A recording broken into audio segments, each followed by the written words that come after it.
This is the OnePlus NORD N10 5G. It runs $299, therefore it straddles the budget and mid-range price bracket. Now, about this time last year, I declared that Motorola makes some of the best budget phones out there, but to be honest, this year they kind of dropped the ball a little bit with this year's version, the G Power, making a double downgrade. What's up with that? And the rest of the product line is kind of like, same old, same old.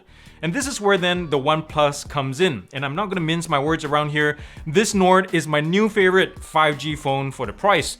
And usually when you hear someone say for the price, it means like it's a bad thing. But if this was $50 or even $75 more, it would still be my recommendation. So in today's episode, we're gonna check out the specs first, and then we're gonna do some real world tests on the camera and the mic. And then I'm going to talk about my top likes and dislikes, and then we're gonna score it at the end. So if you're curious to know why I love this phone so much and why this should be at the top or near the top of your shopping list, well, it's easy. Just watch this video. Let's do it after these messages.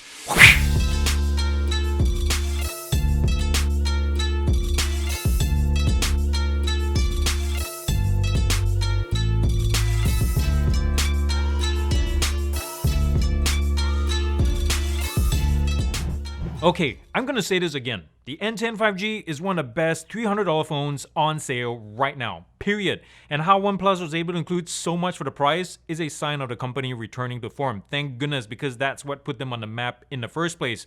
And by the way, if you enjoyed this video, please hit subscribe if you haven't already. And also remember to thumbs up if you like this video, all down below. Now, let's jump right in and talk specs. Up front and center, there's a punchy and bright and pretty darn accurate 20:9 ratio displayed, and it spans 6.49 inches diagonally. And the other important bit, it is 2400 by 1080 pixels, and this thing runs at a nice 90 Hertz, nice and smooth then. The screen is also where much of the cost cutting has taken place. This is an LCD panel, not your usual OLED or LED, and it's protected by a layer of older Gorilla Glass 3. The thickness of the phone is a shade under 9mm, and there's a 1.5mm wide bezel on either side of the screen, as you can see here. So if you're looking for edge to edge, you have to look somewhere else. There is a chin down below, but it's not deep, and this thing weighs 190 grams, so that's one of the pluses of having a mostly plastic build. Running the entire show is a Snapdragon 690 mid-ranger chip with its own dedicated GPU, 6 gigs of DDR4 RAM, one of the better things, and 128 gigabytes of UFS 2.1 storage. I wish it was 3 by now. It's 2021, but if you run out of space, this thing is also expandable through the side here with a micro USB card slot up to 512 gigs. And as the name suggests, there's 5G on board, pretty good connectivity, nice strong performance, well, as long as you're close to the antenna anyway. And at the moment, it only works with the T-Mobile network. There's also NFC, so you can do mobile payments and such. And hold on a second, did I just say 5G and NFC in a $299 device? Man, this is so darn awesome, because last year mid-rangers never had this kind of specs. This is pretty awesome. But anyways, I digress. Battery is a 4300 milliamp hour unit. It's just right in my opinion. It can last me about 14 and a half hours screen on time with screen and volume at 50% respectively. There's no water resistance as far as I can tell, and in the fully recyclable box, the packaging, you'll find a 30-watt warp charger, as well as a really thick USB-C cable, really nice and very typical of OnePlus. Now, looking closer at the N10, and you can see right away that the back reflects this kind of bluish hue, and it makes you think that it's actually blue in color, but it's really black. According to OnePlus, it's the only color available on this phone, Midnight Ice, and it's technically black. I like the effect, but some of you who are looking for pure black might want to look elsewhere, or maybe just put a skin on or something. The other thing I want to note too is this thing is a smudge magnet. You can see right there, it's just hideous. You're gonna have to break out the cleaning cloth quite often. The back is mostly plastic or all plastic. The only thing that's glass is the camera bump right here. The frame or surround is plastic, and the only glass is also at the front. Front speakers at the top right there. There's downward speaker right down below. Stereo effect is not very effective. One bounces off the palm and the other one just directly at you, so it's not ideal. There's one light and proximity sensor. I'm not sure if you can see that right under the speaker grill right there. The fingerprint sensor on this thing is nice and fast. Let me see if I can test this for you and angle it just right and try to aim for it, because the sensor is small, but let me see that. See, it's pretty darn quick, so that's one great thing. Now, in terms of the camera array, and let's look at the back here first. The main shooter is actually a 64 megapixel unit, but it defaults to 16 usually to keep a better dynamic range, but you can switch over to 64 anytime you want. It has f1.8 aperture with electronic stabilization, and right here in the middle is an 8 megapixel ultra wide 190 degree field of view lens. And below that is this really sad or couple of sad 2 megapixel macro and monochrome lens. And yeah, 2 megapixels. What? This is like 1995 or something. Anyways, here's an LED flash right here. It's very direct. The beam is very direct. It doesn't spread out very much. So some of you may find that a problem, especially if you're taking shots from far away. The camera bump, let me show you this. The camera bump is around 1.25 millimeters away from the body. So when you have this on a flat surface, you can hear that it wobbles a little bit. But once you slap a case on this, I think it will be a non-issue. The front camera, on the other hand, is a hole punch unit. It's 16 megapixels with its own electronic stabilization, so that's pretty good all by itself. It's paired with a screen flash to help with darker scenes. And by the way, let me scroll over to a wider background, and you can see some shadowing around the camera ring right there. Some of you may care, but I'm not going to harp on this because this is a lower budget phone. Now, back to the home screen. Video in the front, it maxes out at 1080p at 60 frames per second. Again, not bad. And the rear can go from 720 at 240 frames per second, so that's like slow-mo, and all the way up to 4K at 30 frames per second. At the bottom of the phone, you find the USB-C port right here in the middle, the Unicorn 3.5mm headphone jack, and right between them is one of the mics, and at the top here is the other mic. Let's see if we can focus right there. The right side, the only thing adorning it is the power button. This thing is kind of flush, kind of slippery, but has good button action. Likewise, with the volume, same thing. It's on the left side, has good button presses as well. And right above the volume is the shared micro SD card and nano SIM card slot that you pop open with the little pinhole right there. Now, the placement of the power and volume buttons on the left side and right side of the body is really convenient if you're for both left-handers and right-handers, because they fall either on your thumb or index finger, whichever way, and that's really well thought out. When it comes to using and interacting with this phone, my general impression is that it's smooth and fast enough for most users and running most apps. It's really uneventful and a really positive experience. I really like this thing. It speeds along just fine and there's barely a bog down. In fact, Oxygen OS, which is OnePlus's own interpretation of Android, is really light-handed here. It adds some useful features on top of that too. Some of the things that I really like is like reading mode. Basically, it turns the phone into like a Kindle. Long screenshots, something that Android can do, like scrolling screenshots, running parallel apps. So like if you have apps with, you have 2 accounts of WhatsApp or something, you can split screen it and run 2 instances of the same app at the same time, which is really nice. Now, one of my favorites is App Locker. Let me see if I can do this. Basically, you can lock down or put any of your apps in your drawer into this App Locker and lock it there and hide it behind a password. So, you know, it keeps certain apps safe. Even booting up the phone takes a respectable 24 seconds. It's no speed demon, but that's not bad either. Playing games is generally okay unless you're hitting up something heavy like Genshin Impact, then you'll see occasional stuttering, and this is probably the worst part, increased heat from the device. Launching the camera app takes a tick more than even my older Pixel 2 XL for some reason, but it's still quick enough for most cases. The camera array on the N10 looks nice on the spec sheet, but the only lenses that are worth your time are the primary shooters front and back, as well as the wide-angle lens too. Here are some quick samples, and feel free to pause the video to take your time with each photo. The rear main cam shoots detailed photos in well-lit conditions. It defaults at 16 megapixels, but you can force it to shoot at its max resolution of 64 for extra detail. If you're going to be posting to social media though, then all of that info is going to be compressed anyway, so only use the max if you plan on making large prints or something. Anyway, in good light, colors, exposure, and detail are pretty solid, if somewhat of a hit or miss in terms of consistency.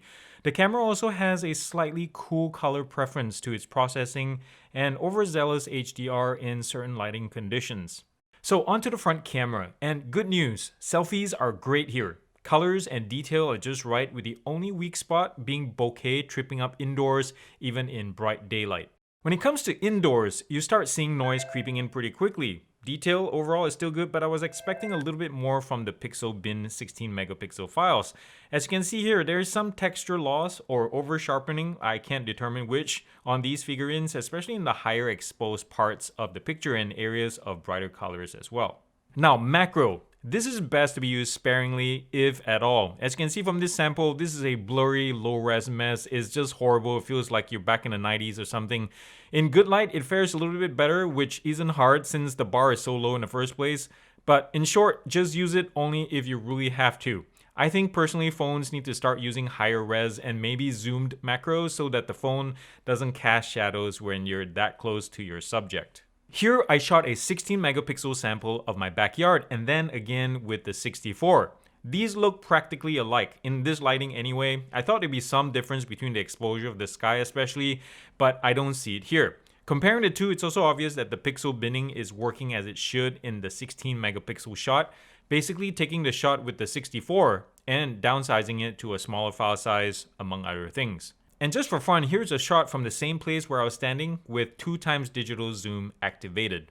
From the same vantage point, you now see the wide angle in action. It looks pretty good with well-controlled distortion on the outer perimeter of the photo. However, note the reduced amount of detail and marked increase in noise in the shadows, like along the wall of the garage on the right. Now, a couple of night shots here with the rear cam. The first one is in full auto photo mode, and the result is just a murky soup with overzealous smoothing like what's going on with the tarmac.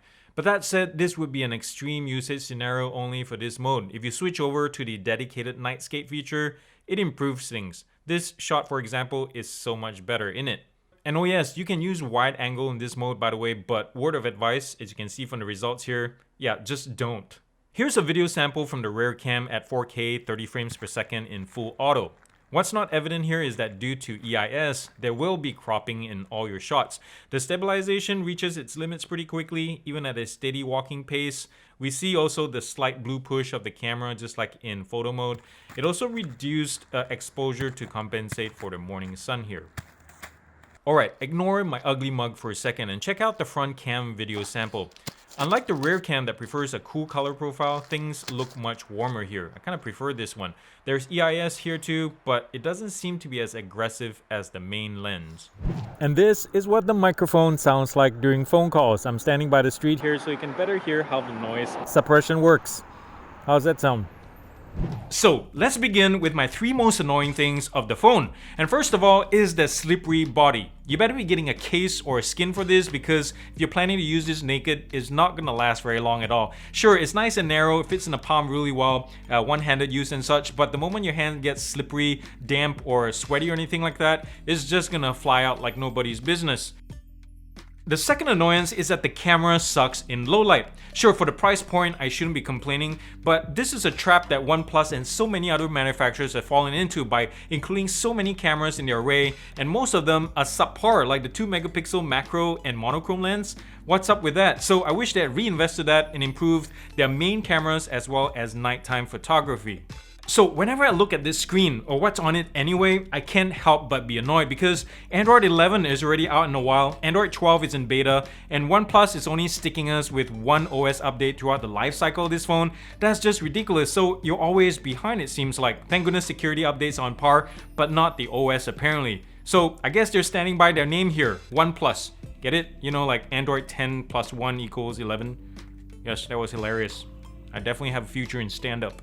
Now, with that out of the way, let's look at the positives. And the first one of all is the balance that OnePlus strikes between the hardware and software is just right, guys. For the price, you get 5G, NFC, a good battery life, 64 megapixel camera, there's barely any fluff, good software. I really like this thing. It's so well balanced, it's not even funny. The only fluff that I can think of superfluously is the macro lens and the monochrome lens. Those didn't need to be there at all. But other than that, this thing is amazing for what you pay for. Which leads me to the second one, the light-handedness of Oxygen OS. It kind of reminds me actually of Motorola's own interpretation of Android, where it's lightweight enough, it's speedy enough, with just the right amount of customization to keep things happy and keep things interesting compared to regular Android. Another thing worth mentioning is the impressive battery life combined with that smooth performance. I'll tell you what, this thing just hums along nicely in the N10 5G world. It's a really nice user experience.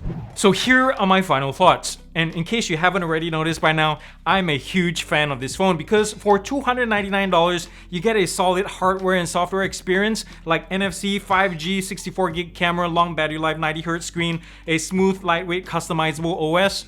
Heck yeah, man, sign me up. And another reasoning behind this too is the closest 5G competitor that I can think of with similar specs is like the Moto One Ace, which is $400, or the Samsung A51, which I've seen range from $400 to $500. So that's like a huge price disparity with the OnePlus for a major win. Now on the flip side, if you don't need 5G, and really honestly most of us don't, and if you need a superior camera package, go with the Pixel 4a, which costs only $50 more.